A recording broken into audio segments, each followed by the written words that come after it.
বর্ডারে সুড়সুড়ি দেওয়া হচ্ছে, সরকার এখন পর্যন্ত এই ব্যাপারে কিছুই বলেননি। উনি বলতেছেন যে ওইদিকে 10 মিনিট 12 মিনিট দিয়ে আমাকে 8 মিনিট দিয়েছেন, আমাকে না দিলেও হবে না।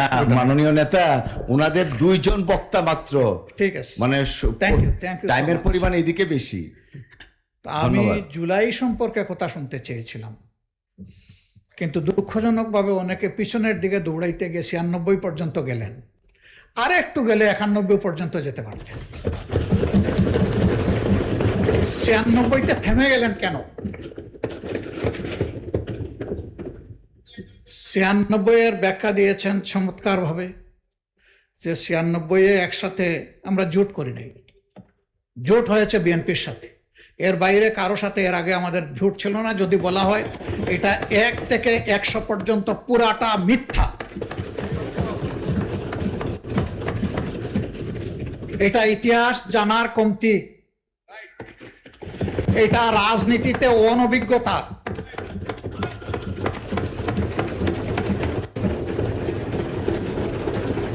মন্ত্রিপরিষদের সম্মানিত সদস্যবৃন্দ যখন কথা বলবেন, সঙ্গত কারণেই আমরা অথেন্টিক বক্তব্য শুনতে চাই। 96 কেন হয়েছিল সেই কথা আজকে আমি যাব না, তাহলে আমিও 96-এর দিকে দৌড়াবো। সে কথা সুযোগ পেলে এই হাউসে আরেকদিন বলবো ইনশাআল্লাহ।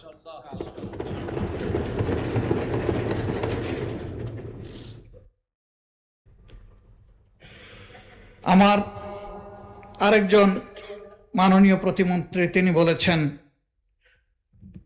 আমি বুঝেছি এটা এনসিপির দিকে ইঙ্গিত করে বলেছেন, এনসিপির দিকে ইঙ্গিত করে বলেছেন যে তারা তো তখন ছিলেন, তখন কি করেছেন তারা, বা আরো কিছু করতে পারতেন কিনা। আমি ওই দোষাদোষিতে যেতে চাই না। এই ব্যাপারে এনসিপির আহ্বায়ক বক্তব্য রেখেছেন এবং চমৎকার করে বলেছেন যে আমরা এটা করেছি ওইটা করেছি, আরো করা দরকার ছিল, আমরা পারি নাই, এখন আপনারা করেন, এটাই হওয়া উচিত। আমি গিয়েছিলাম ব্যাংককের হাসপাতালে পঙ্গু জুলাই যোদ্ধাদেরকে দেখতে। আমি সবার সাথে কথা না বলতে পারলেও অনেকের সাথে কথা বলেছি। আমি জানতে পেরেছি তাদের যাদেরকেই পাঠানো হয়েছে চিকিৎসার জন্য, এইটা সদ্য সাবেক সরকারের সময়ই পাঠানো হয়েছে, কিন্তু এখনো আমাদের কাছেও আসে। আমার বিশ্বাস সরকারি দলের নেতৃবৃন্দের কাছেও যায়। বহু আহত পঙ্গু যোদ্ধা চিকিৎসার জন্য এখন দাঁড়ে দাঁড়ে ঘোরায়। আমার অনুরোধ, সরকার যেন তাদের দিকে দৃষ্টি দেয়। ওই দোষারোপের রাজনীতিতে যাওয়ার দরকার নেই, দায়িত্ব পালন হোক, শান্তি পাব।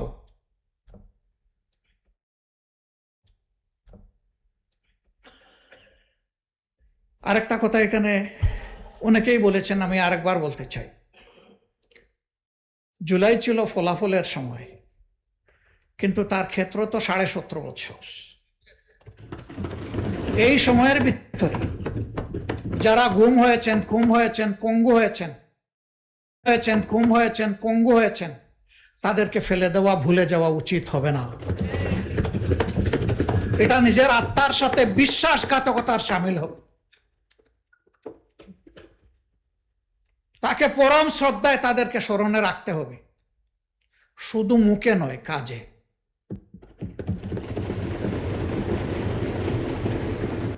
অন্তর্বর্তীকালীন সরকার জুলাইকে বিবেচনায় নিয়ে কিছু লোককে, কিছু পরিবারকে পাশে দাঁড়ানোর সিদ্ধান্ত নিয়েছে। আমি আগেও বলেছি, এখনো অনুরোধ করব, যাদের তিলে তিলে স্যাক্রিফাইসের কারণে এই জুলাই সফল হয়েছিল, তাদের জন্য অনুরূপ সমান ব্যবস্থা করা হোক। এতে যদি এখানকার সংসদ সদস্যদের তাদের কোনো ফ্যাসিলিটি কার্টেল করে ওইটা করতে হয়, আমি প্রথমে আমারটা অফার করছি। যাদের কারণে আজকের এই সংসদ, তাদের প্রতি আমাদের অবশ্যই দায়বদ্ধতা রয়েছে, এ দায় পরিশোধ করতেই হবে, এর কোনো বিকল্প নেই। শুধু জুলাইয়ের পঙ্গু নয়, সেই সময়ের পঙ্গুরা আহতরা, গুলিবিদ্ধরা, যারা এখনো পিলেট আর বুলেট নিজের বডিতে নিয়ে তারা ঘুরাচ্ছেন, দিনরাত যন্ত্রণায় কাতরাচ্ছেন, কারো ঘাড়ে, কারো কোমরে, কারো বুকে, এগুলা সাক্ষী আমরা সবাই। তাদের প্রতি আমাদেরকে অ্যাটেনশন দিতে হবে। তাহলে আগামীতে এই দেশে বেশি বেশি করে বীর জন্ম নিবে ইনশাআল্লাহ।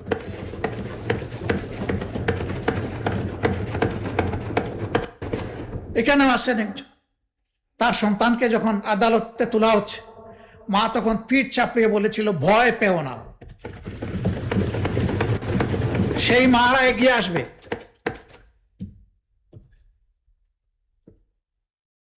কিন্তু আমরা যদি বিস্মৃত হয়ে যাই, তাদেরকে যদি আমরা ফেলে দেই, তাহলে এটা হবে না। আমি দুইটা প্রতিষ্ঠানের প্রতি মাননীয় প্রধানমন্ত্রীর একান্ত উদ্যোগ কামনা করছি। একটা হলো, মেহেরবানি করে এই জুলাই জাদুঘরটা খুলে দেন।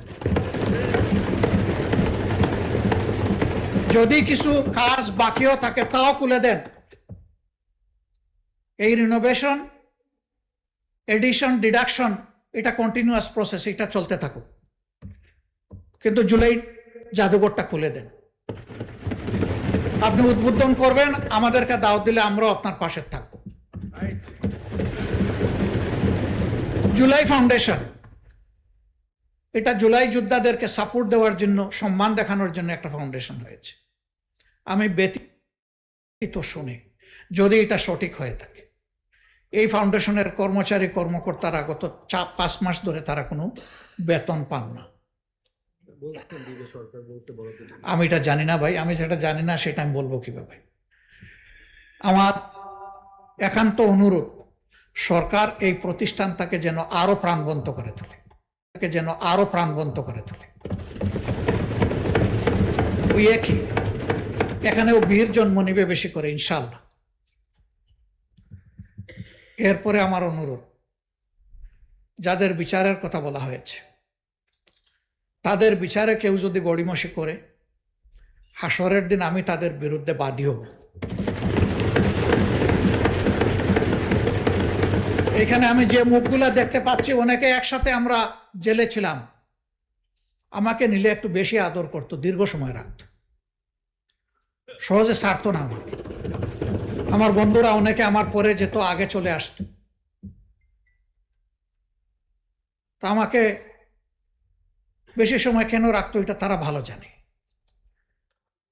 তবে আমরা যারা জেলে বন্দী ছিলাম, শরীরটা জেলের ভিতরে ছিল, মনটা আমাদের বাইরে ছিল। এই জুলাই যোদ্ধাদের পাশাপাশি 17 বছরে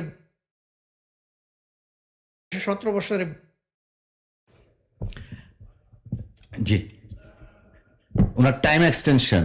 জি জি জি, মাননীয় বিরোধী দলীয় নেতা সবাই শুনতে চাচ্ছেন, ট্রেজারি বেঞ্চের মাননীয় চিফ হুইপও চাচ্ছেন আপনার সময় বৃদ্ধি করা হবে।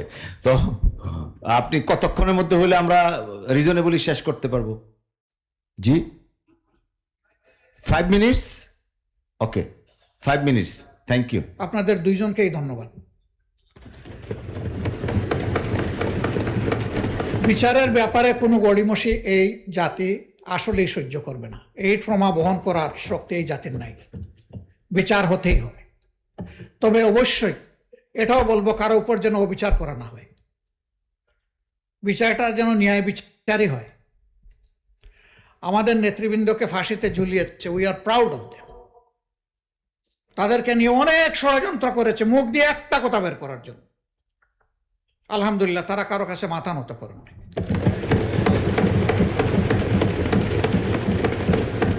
ফাঁসির তক্তার উপর দাঁড়িয়ে তারা বিজয়ের গান শুনিয়ে গেছেন আমাদেরকে। তারা শক্তি এবং সাহস আমাদেরকে দিয়ে গেছে, আমরা তাদেরকে নিয়ে গর্বিত। তারা আমাদের সম্পদ, আমি বিশ্বাস করি তারা জাতিরও সম্পদ। আগেই বা নেওয়া হলো, এখন বা নেওয়া হচ্ছে, আমরা কিছুই বুঝতে পারছি না। বরঞ্চ তারা এখন আবার পানি ঘোলা করার জন্য ময়দানে নেমে পড়েছে। তারা রাষ্ট্রদ্রোহী কথাবার্তা বলছে, কিন্তু এই সমস্ত বিষয়ে অ্যাটেনশন দেওয়া হচ্ছে না। কোন শক্তির বলে তারা এটা করে আমরা জানতে চাই সরকারের কাছে। তার ব্যাপারে দুর্বলতাটা কোথায়? এটা জাতির সামনে খুলাসা করতে হবে। বর্ডারে সুড়সুড়ি দেওয়া হচ্ছে, সরকার এখন পর্যন্ত এই ব্যাপারে কিছুই বলেননি। আমরা আমাদের অবস্থান থেকে যতটুকু সম্ভব আমরা বলেছি। আমরা পরিষ্কার বলতে চাই, এটি একটি স্বাধীন দেশ। এই দেশের প্রত্যেকটি বালুকণার আমরা পাহারাদারি করব ইনশাআল্লাহ।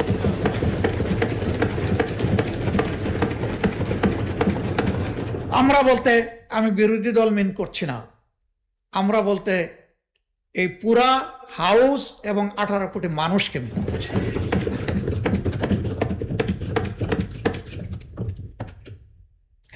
মাননীয় স্পিকারকে ধন্যবাদ জানাই। উনি বলেছেন আমরা এক থাকলে দুইটা দেশের নাম বলেছেন যে কেউ আমাদের দিকে চোখ তুলে তাকানোর সাহস করবে না। আমরা সেই দেশ, সেই সরকারটা দেখতে চাই। এদেশের অনেক সর্বনাশ করা হয়েছে। যারা বন্ধুত্বের দাবি করে তারা কতটুকু বন্ধুত্বের পরিচয় কার্যকলাপে দিতে পারছে এটা পরিষ্কার। আমি এই ব্যাপারে সম্পূর্ণ একমত। আইনমন্ত্রী বলেছেন যে এই জায়গায় আমাদের একটা কমন পলিসি, এবং সম্ভবত প্রতিমন্ত্রী জনাব নুরুল হক নূর বলেছেন যে আমাদের একটা ঐক্যমত হতে হবে, তাদের ব্যাপারে আমাদের দৃষ্টিভঙ্গিটা কি হবে। আমরা একমত। জুলাইয়ের এই 14 তারিখটা বড় সেন্সিটিভ তারিখ। এই তারিখেই আগুন লেগেছিল। ওরা দুটা স্লোগান দিয়েছিল, একটা ছিল তুমি কে আমি কে রাজাকার রাজাকার, আর একটা বলেছিল লেগেছে রে লেগেছে, রক্তে আগুন লেগেছে। এই সময়টা আমি দায়িত্বশীল সমস্ত নেতৃবৃন্দ, বিরোধী দল সহ সরকারি দল সহ আমি অনুরোধ করব, ভেরি ভেরি কেয়ারফুল।